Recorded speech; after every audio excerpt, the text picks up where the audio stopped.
Hello friend, I am Sachin Kumar Agarwal और आज हम जो टॉपिक करें वो है सिलॉक्स विदाउट वेन डायग्राम। देखिए, वेन डायग्राम क्या होता है कि हमें आजकल जो जिस टाइप के वेन ऑप्शन के अंदर तीन तीन स्टेटमेंट देते हैं तो हमें 4 से 5 वाली वेन डायग्राम बनाना पड़ जाता है। और पॉसिबिलिटी वाले में भी हमारे साथ ऐसे होते 4 से 5 बार ही पॉसिबिलिटी वाले में भी बनाना पड़ जाता है। जो ये कहते हैं कि हम एक बार से बना लेते हैं उनके कई बार गलत हो जाता है। और वेन डायग्राम 100% एक्यूरेट भी नहीं है, जबकि ये मेथड 100% एक्यूरेट है। और ये एक तो 100% एक्यूरेट है आपका। आपने एक बार इसको सीख लिया तो फिर आप इसी को ही प्रेफर करोगे। जिन्होंने वेन डायग्राम सीख रखे हैं उनके लिए हो सकता है ये थोड़ा उनको थोड़ा हार्ड लगे, क्योंकि वो वेन डायग्राम में थ्रू प्रोसेस है, पहले बहुत कर चुके हैं, इसलिए उन्हें ये हार्ड लगेगा। लेकिन जो फर्स्ट टाइम सीख रहे हैं वो यही सीख रहे हैं। मैंने भी दोनों सीखे हैं, लेकिन मैं भी इसको ही यूज करता हूँ क्योंकि ये 100% एक्यूरेट है और ये 5 to 10 सेकेंड में कोई भी क्वेश्चन है वो सोल्व हो जाता है। तो ये टाइम टेकिंग भी कम लेता है और इसके अंदर क्या हमें एक पेन चलाने की जरूरत भी नहीं पड़ती है।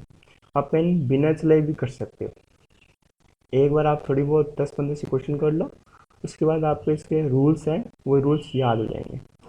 छोटे छोटे रूल हैं, हम उनको पहले पढ़ेंगे, बेसिक समझेंगे। वैसे सिलॉक्स होता है क्या, सिलॉक्स के अंदर क्या कुछ स्टेटमेंट दिए होते हैं और उनके कुछ कंक्लूजन दिए होते हैं। हमें फाइंड करना होता है कि ये कंक्लूजन इन स्टेटमेंट से निकल सकते हैं या नहीं निकल सकते। इन्हें ही स्लॉक कहते हैं। और ये IBPS PO, bank PO, clerk और बहुत सारे कंपटीशन एग्जाम में उनमें पूछे जाते हैं और ये बहुत ही नंबर टेकिंग होते हैं। आपको एक बार आ जाए तो ये आपके 5 to 5 नंबर दिलवाते हैं। और आजकल थोड़ा कम पूछने लगे हैं, लेकिन क्लर्क में तो अभी भी पूछते हैं और बैंक क्यू में भी पूछ लेते हैं, ऐसा कोई जरूर नहीं है कि नहीं पूछते हैं। चलिए फ्रेंड, तो इसके कुछ थोड़े बहुत हम रूल समझते हैं। इसके 4 मेनली स्टेटमेंट हो गए, हम वही देखेंगे और उन्हीं पर हम हमारा फोकस होगा। पहला है ऑल ARB, दूसरा है सम ARB, तीसरा है सम AR नॉट बी और चौथा है नो ARB। अब इन 150 मेथड तो इन एलिमेंट्स होते हैं ए और बी है, जैसे यहाँ पे कोई भी नाम भी हो सकता है, कुछ भी हो सकता है। तो इनकी वैल्यू हम कैसे देंगे, वैल्यू का मतलब है कि 100 और 50 कैसे तय करेंगे, ये हम आपको बताऊंगा।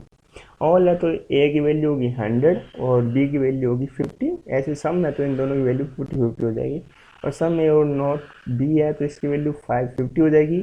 जो पॉजिटिव है और जो नेगेटिव है उसकी वैल्यू 100 हो जाएगी। देखिए, जो नो आएगा उसकी वैल्यू हमेशा 100 ही होगी, ये बात तय है। तो ये ज़्यादा कुछ याद करने नहीं, आप एक बार ही में पढ़ोगे तो आपको याद हो जाएगा। चलिए फ्रेंड, तो हम नेक्स्ट रूल देते हैं स्टेटमेंट एंड कंक्लूजन। एक ही आपने को जो बातें याद रखनी है वो ये है, पहली बात ये है, जो स्टेटमेंट होगा और कंक्लूजन है वो सेम टू सेम नहीं होने चाहिए। मतलब ये कह रहा हूँ कि जो स्टेटमेंट में कुछ लिखा है, जैसे मान लो उसने लिखा है कि ऑल ARB और सेम टू सेम उसने कंक्लूजन लिख दिया कि ऑल ARB, तो कंक्लूजन कभी भी फॉलो नहीं करेगा, क्योंकि स्टेटमेंट और कंक्लूजन दोनों सेम है। ठीक है फ्रेंड। और सेकंड ये है कि स्टेटमेंट इज पॉजिटिव, अगर स्टेटमेंट अगर आपका पॉजिटिव है तो कंक्लूजन भी वो पॉजिटिव ही बनेगा। अगर दो स्टेटमेंट से जोड़कर अगर एक कंक्लूजन निकल रहा है और दो स्टेटमेंट दोनों पॉजिटिव में है तो कंक्लूजन भी हमेशा पॉजिटिव में निकलेगा। और दो स्टेटमेंट अगर नेगेटिव में होते हैं तो उनका कंक्लूजन भी हमेशा नेगेटिव में ही निकलते हैं। ये हमें सबसे पहली बात ध्यान रखनी है। फिर हम ये देखना है कि ये सर्टेन और नहीं। सर्टेन का मतलब मैं आपको बताता हूँ। जैसे ऑल ARB है और ऑल BRC, इन दोनों में से आप कोई कंक्लूजन दे दिया कि सम सम ARC, ऐसा उसने कोई दे दिया कि सम ARB, ये उसने दे दिया, तो हमें जो कॉमन होगा इन दोनों में वो देखना है। इन दोनों में सॉरी ARB नहीं, ARC,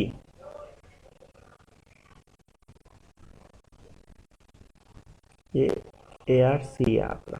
ठीक है तो फ्रेंड, जैसे हो गया तो इन दोनों में देखेंगे हम कॉमन कौन है। इन दोनों में देखेंगे स्टेट में कॉमन बी है, तो जो बी होगा ना इसकी वैल्यू दे देते हैं। इस जो बी होगा ना उनमें से बी की वैल्यू एक के अंदर 100 होनी जरूरी है।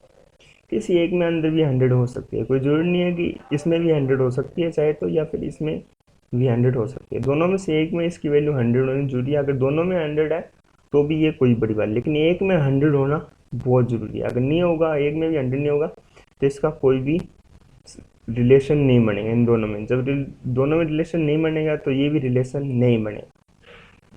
ठीक है फ्रेंड, तो हम आगे चलते हैं।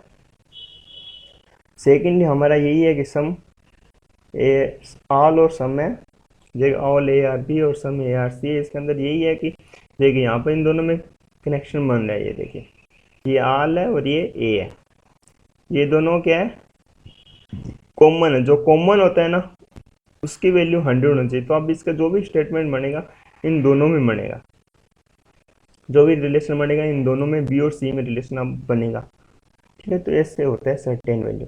तीसरा है जैसे नो है, एक बात हमें याद रखनी है यहाँ पर जरूरत है कि इस नो के अंदर दोनों वैल्यू में 100 है, लेकिन नो से कभी भी सर्टेन रिलेशन नहीं बनेगा। अगर दोनों नो है तो उससे कभी भी सर्टेन नहीं बनेगा। रूल ऑफ सर्टेन का हम ऐसे सोच, जैसे ये मान लीजिए कि ये दोनों सर्टेन है, ठीक है, और ये दोनों भी सर्टेन है रिलेशन में, मतलब रिलेशन इन दोनों के बीच में ना, इन दोनों की दो स्टेटमेंट बीच में, तो इनके बीच में भी रिलेशन बनेगा ही बनेगा। ये डेफिनेट ट्रू बात है कि इन दोनों के बीच में भी रिलेशनशिप बनेगा ही बनेगा। अगर हम ऐसे कर देते हैं कि इन दोनों के बीच में रिलेशन है और इन दोनों के बीच में रिलेशन है, तो इन दोनों के बीच में रिलेशन बनेगा बनेगा। तो यहाँ पर कोई भी एलिमेंट होगी दो, इन दोनों के बीच में एलिमेंट है, इन दोनों के बीच में रिलेशन बन रहे हैं और इन दोनों के बीच में रिलेशन बन रहा है, तो यहाँ पर जो एलिमेंट होंगे उनके बीच में रिलेशन बन जाएगा। ठीक है फ्रेंड, अब इसके अंदर सबसे ज़रूरी चीज़ है आइदर और केस। आइदर और केस क्या होता है, इसके अंदर भूल जाते हैं हम। जैसे दो स्टेटमेंट दिए और उनके कंक्लूजन दिए, तो एक तो पहली बात है आइदर और केस दो ही कंक्लूजन के अंदर बनेगा, पहली बात है।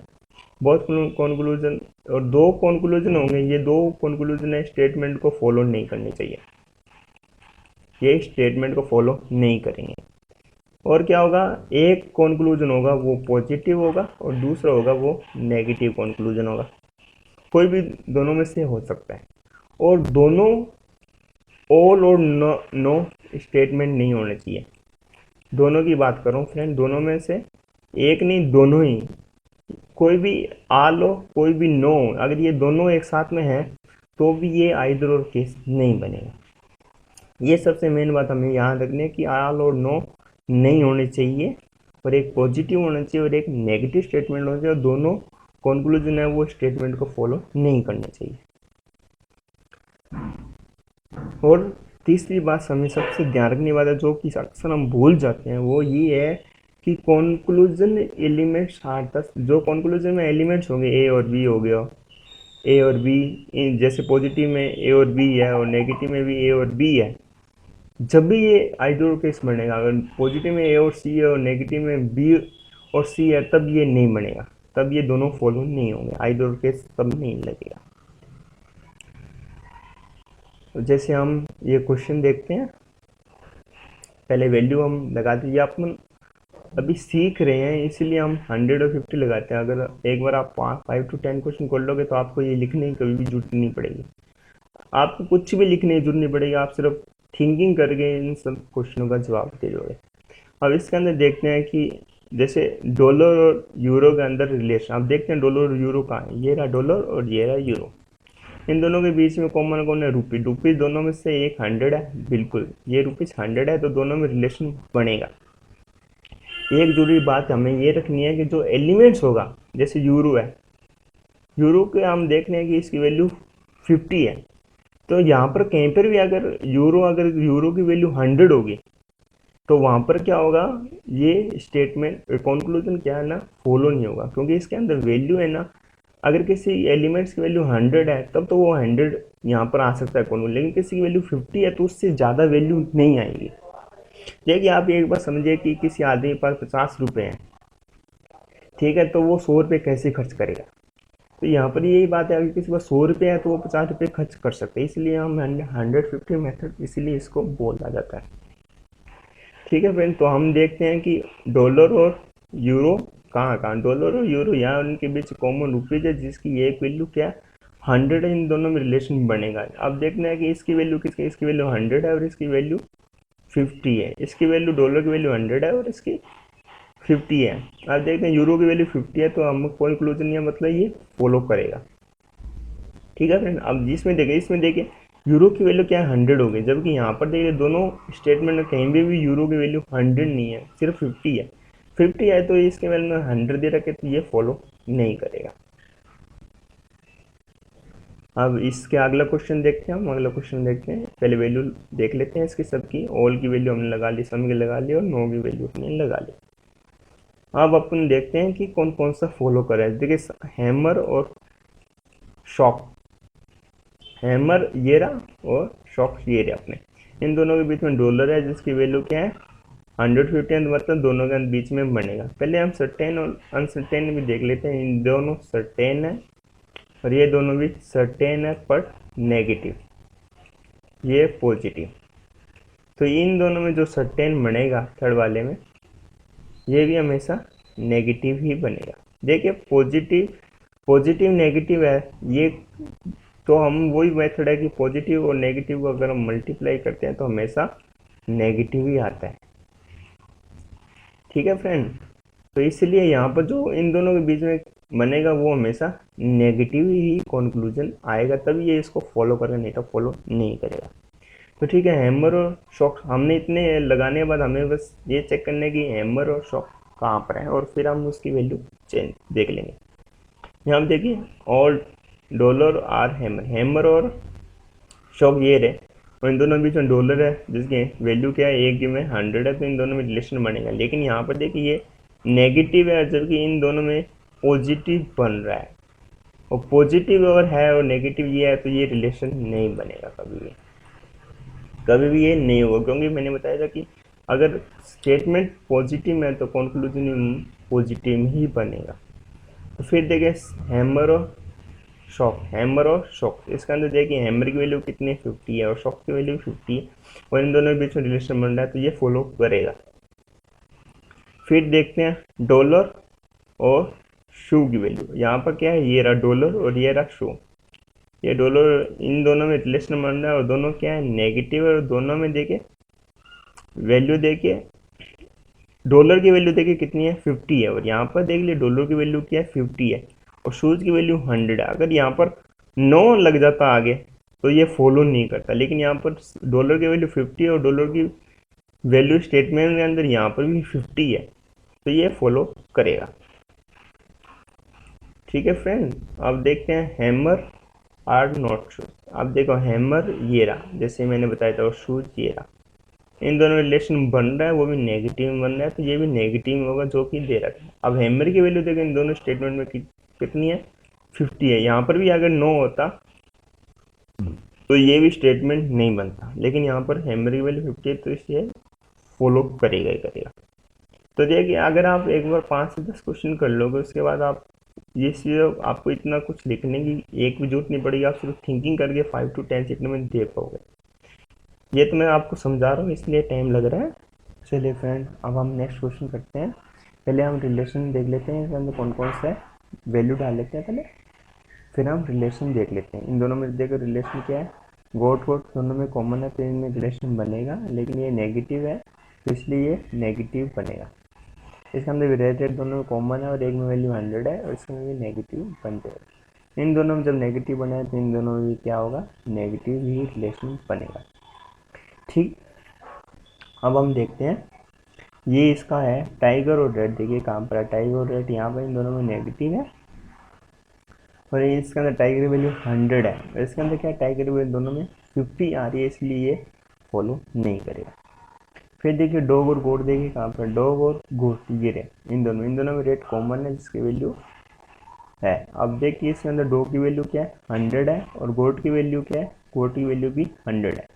तो इन दोनों में डॉग और गोट की वैल्यू 100 है, और दोनों से नेगेटिव बन रहा है और ये नेगेटिव है, तो ये क्या है फॉलो करेगा। फिर देखिए सम डॉग आर टाइगर, ये देखिए ये पॉजिटिव है, जबकि यहाँ पर हमें साफ साफ दिख रहा है कि ये नेगेटिव ये नेगेटिव है, और डॉग और टाइगर जहाँ पर भी होंगे, डॉग और टाइगर यहाँ पर है, इन दोनों नेगेटिव बनेगा, लेकिन ये पॉजिटिव है तो ये भी फॉलो नहीं करेगा। फिर देख लेते हैं कि सम रैट्स आर टाइगर। अब रैट और टाइगर देखिए वापस काम क्या है, रैट और टाइगर यहाँ पर आ गई, ये दोनों नेगेटिव है, जब ये पॉजिटिव है ये तो ये भी नहीं बनेगा। लेकिन ये देखिए फ्रेंड, फर्स्ट और फोर्थ देखिए, इन दोनों में एलिमेंट दोनों की सेम है, एक पॉजिटिव और एक नेगेटिव, और ऑल और नहीं है ये दोनों क्या होगा, आइदर और केस बन जाएगा, यानी फर्स्ट आइदर